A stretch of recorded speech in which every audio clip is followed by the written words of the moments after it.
সাল্লাল্লাহু আলাইহি ওয়াসাল্লাম পরিষ্কার ভাবে বলেছেন যে বিশ্বাসীরা একটা দেহের মতো। আজকে সমাবেশে যারা যোগ দিয়েছে তাদের সবার প্রতি আমার দোয়া এবং শুভকামনা। আসসালামু আলাইকুম।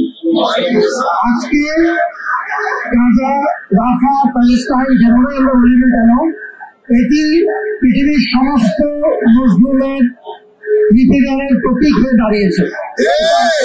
এটা শুধু মুসলমানদের বিষয় নয়, মুসলমান সারা পৃথিবীর মুসলিমের প্রতিনিধিত্ব করছে তারা। সুতরাং তাদের জন্য আমাদের দোয়া জারি রাখা, আমাদের সাধ্যমতো চেষ্টা করা একটি জরুরি দায়িত্ব, শুধু মুসলমান হিসেবে নয়, একজন মানুষ হিসেবে। আমাদের নবীজি সাল্লাল্লাহু আলাইহি ওয়াসাল্লাম পরিষ্কার ভাবে বলেছেন যে বিশ্বাসীরা একটা দেহের মতো। দেহের এক স্থানে আঘাত হলে আর এক স্থানও আহত হয়, ক্ষতিগ্রস্ত হয়। সেই অনুভূতি আমাদের মধ্যে থাকা একান্ত জরুরি। এই জন্য যে উদ্যোগ তোমরা নিয়েছ, তোমাদেরকে সাধুবাদ জানাই। মুসলিমের পক্ষে থাকা যতদূর সম্ভব, আমাদের যার যার অবস্থান থেকে অন্যায়ের প্রতিবাদ করা, এগুলো প্রত্যেকটি মানুষ হিসেবে আমাদের দায়িত্ব এবং আমাদের মুসলমান হিসাবে ইমানি একটি প্রধান আমাদের পরীক্ষার ক্ষেত্র।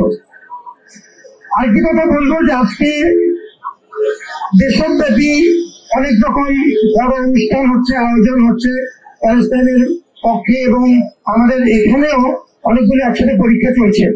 আমাদের সাবধান থাকতে হবে, আমরা যেন আমাদের এই কাজ এগিয়ে নিয়ে যেতে চাই, কিন্তু অন্যদের যেন কোনো কষ্টের কারণ না হয়। আমাদের নবীজি সাল্লাল্লাহু আলাইহি ওয়াসাল্লাম একথাও বারবার বলেছেন যে আমরা যেন আমাদের প্রতিবেশীদের প্রতি সদয় হই, আমাদের কারণে যেন আরেক মুমিনের মানুষের কোনো কষ্ট না হয় সেদিকে যেন সচেতন হই। আমরা যেহেতু ঢাকা বিশ্ববিদ্যালয়কে প্রতিনিধিত্ব করি, আমাদের আরো বেশি দায়িত্ব আছে। আজকে আমাদের অপর অন্যান্য বিভিন্ন জায়গা থেকে অন্যান্য প্রতিষ্ঠানের ভাই বোনেরা একসাথে হয়েছেন এবং ঢাকা বিশ্ববিদ্যালয়ের এলাকায় এসছেন। আমাদের চেষ্টা করতে হবে যেন আমরা শৃঙ্খলা বজিয়ে রাখতে পারি, তাদেরকেও সহযোগিতা করতে পারি। সবাই ভালো থাকো, তোমাদের জন্য আবারও দোয়া এবং শুভকামনা। আসসালামু আলাইকুম।